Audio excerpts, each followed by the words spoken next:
The envelope was thick, cream-colored, and bore the embossed crest of a law firm I didn't recognize. It arrived on a Tuesday, the same day my sister, Elise, was featured in the society pages for chairing the annual charity gala. The photograph showed her dazzling diamond earrings catching the light, our grandmother's earrings. I held the envelope, my name typed neatly on the front, and felt the weight of it. Not of paper, but of finality. This was my copy of the formal legal will. The one that had, 6 months prior, bequeathed me a box of stationery and a lifetime of pitying glances. I almost didn't open it. But then I saw the postscript, handwritten in the same elegant script as the chess notations my grandmother used to send me. For Clara's eyes only, the final move. To understand the shock of that will, you have to know my family's ecosystem. We were a portrait of curated success. My father, a surgeon, valued precision and image. My mother, a former debutante, prized beauty and social grace. Then they had Elise. Elise was their masterpiece. She emerged from childhood engineered for approval, effortlessly charismatic, academically bright enough, and possessing luminous beauty that acted both as an asset and a weapon. I arrived 2 years later, a study in contrasts. Elise was golden, I was muted, she was melody, I was the pause between notes. I looked like my father's mother, Eleanor, Gran, with her strong jaw and serious eyes. My mother once gently suggested we could soften those features with the right hairstyle. My role was set early, the supporter, the audience, the practical one. When Elise had ballet recitals, I held the flowers. When she had homecoming court, I helped her curl her hair. My achievements, debate trophies and scholarships earned only, "That's nice, dear," before the talk returned to Elise's latest. The nickname Ugly Sister was never official. It became whispered folklore, a punchline for my cousins, a label held in the way my aunt said, "Elise is so stunning, isn't she?" They'd then turn to me with a pitying smile. My refuge was Gran's sprawling, slightly shabby Victorian on the edge of town. While the family considered her reclusive and eccentric, I found in her a kindred spirit. She saw me, not as a comparison, but as a person. We spent summers in her sun-dappled library, where she taught me not just to play chess, but to understand strategy. "Anyone can react, Clara," she'd say, moving her queen with a soft click. "Power lies in designing the board so that your opponent's best move ultimately serves your goal." She spoke of history, of art, of the quiet women in the background who actually pulled the strings. She tried to warn me, in her way.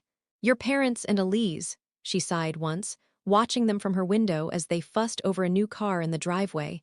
"They are tourists in life. They only see the postcards. They never learn the language." The reading of the will was held in the very law office my father used for his own affairs. A place of mahogany and brass, smelling of lemon polish and old money. Gran's passing had been peaceful, but the atmosphere in that room was taut with greedy anticipation. Elise sat poised, already wearing a black dress that looked more like fashion than mourning. The lawyer, Mr. Higgins, cleared his throat. He listed the bequests. To my father, her collection of antique medical texts, a thoughtful nod to his profession. To my mother, the exquisite French porcelain collection. To Elise, the list was long. The heirloom diamond jewelry, the Victorian writing desk, and the crown jewel, the beach cottage in Cape Cod. Then he turned to me. "To my granddaughter, Clara, I leave my personal correspondence and papers, contained in the rosewood box in my study library. I hope she finds them enlightening." A beat of silence. Then a poorly concealed exhale, almost a laugh from Elise. My mother reached over and patted my hand. "Letters, sweetheart, how personal." The subtext was clear. You got the sentimental trash. She got the treasure. The box was delivered a week later. It was heavy, filled with bundles of letters tied with ribbon, old diaries, and dried flowers. To my family, it was the physical evidence of my loser's prize. My father would ask, "Found $1 million in those love notes yet?" Elise began referring to the beach cottage as my creative sanctuary, planning loud renovations she couldn't actually afford.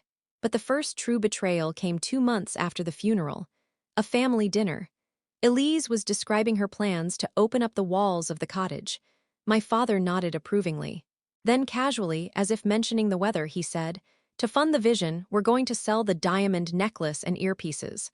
The one with the central stone. It's the prudent thing to do." The necklace. Gran wore it every Christmas.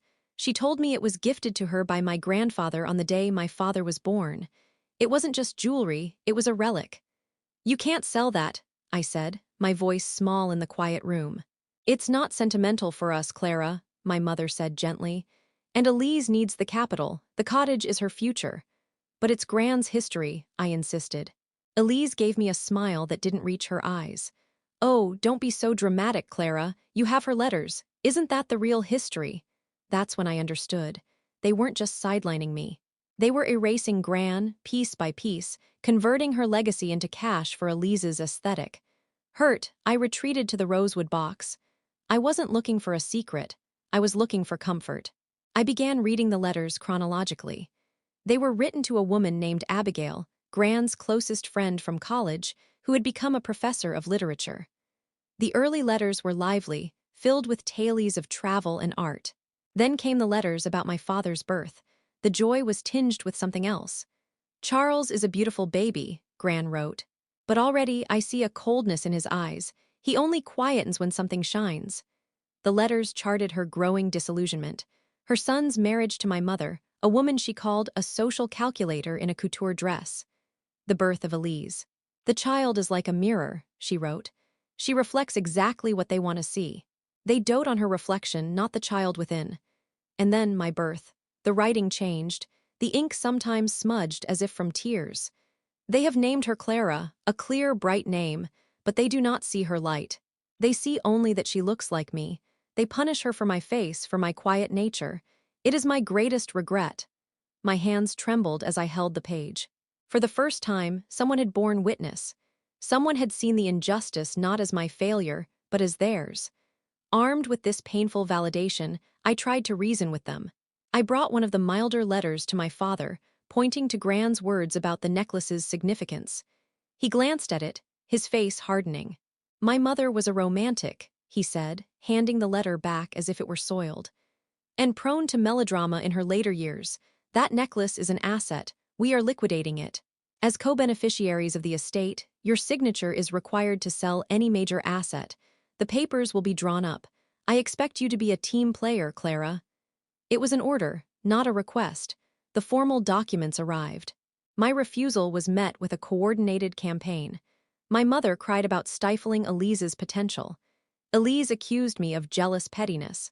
My father simply said, "Sign the papers, or consider yourself estranged from this family. We will not harbor a saboteur." The word hung in the air, saboteur, for wanting to preserve a memory. That night I felt utterly alone.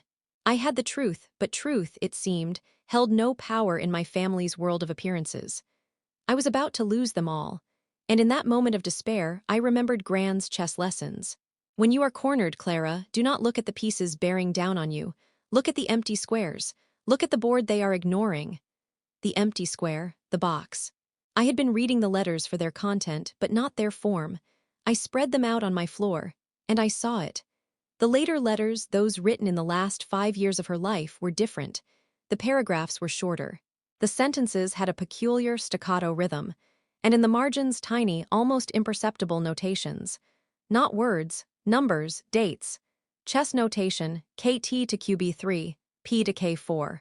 My heart began to pound. This was the map. I cross-referenced the dates in the letters with the ledger at the back of one of her diaries. They corresponded with wire transfers, not to banks, but to something called the Arachne Trust. The chess notations, when applied to her favorite board, which she had left to me, but was stored in her attic, corresponded to the squares of a specific, famous game she had taught me. The Quiet Queen's Gambit declined. It took me 3 sleepless nights. The notations formed an account number. The dates formed a passcode. And a final letter, seemingly a rambling note about donating her first edition of Jane Eyre to the university library, contained the name of the law firm that administered the trust. Sterling, Gray, and Locke. The same firm on the cream-colored envelope. This was no longer about a necklace.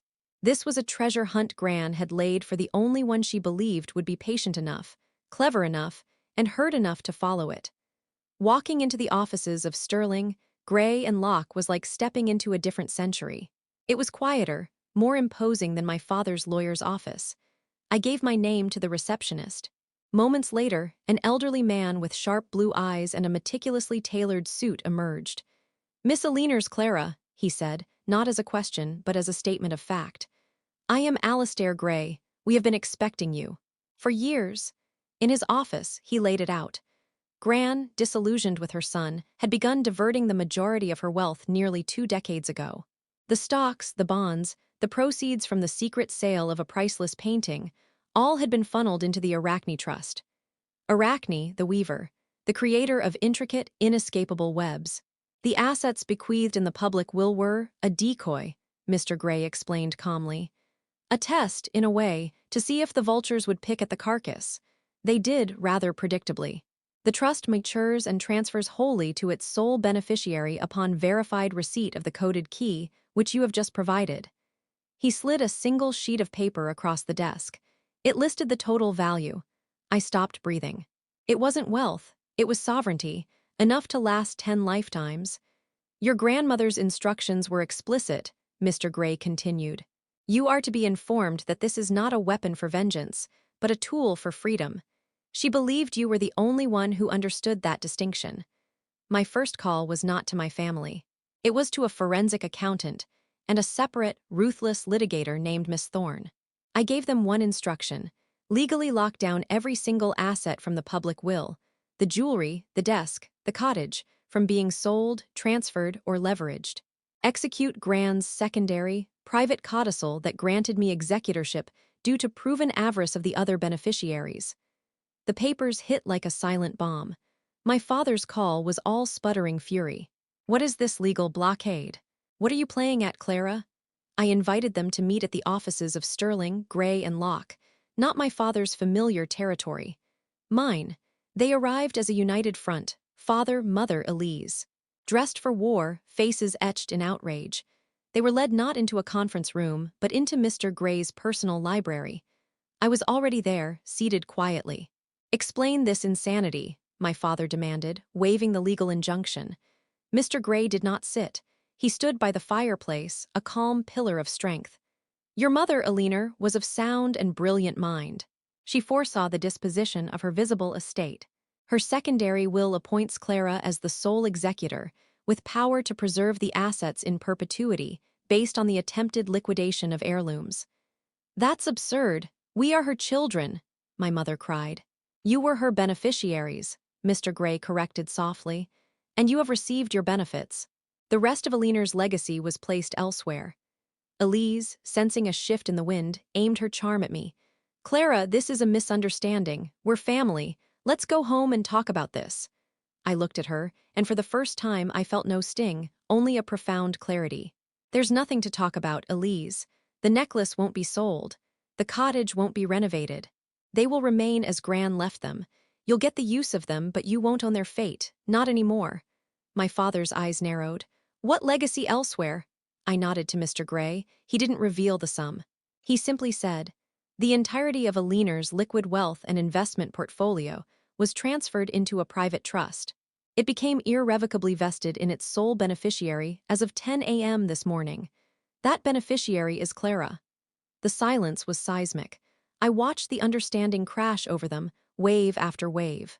The petty cash they'd been fighting over was just the loose change. The real fortune, the power, had slipped through their fingers to land in the hands of the one person they'd never considered a contender. My mother's face collapsed, not into sadness, but into a kind of horrified calculation. Elise stared at me, her beauty suddenly looking brittle, like a veneer that could crack. My father, the surgeon who valued precision, looked down at his own hands, as if realizing he had just performed a catastrophic operation on himself. You schemed," he whispered. "No," I said, standing, my voice steady.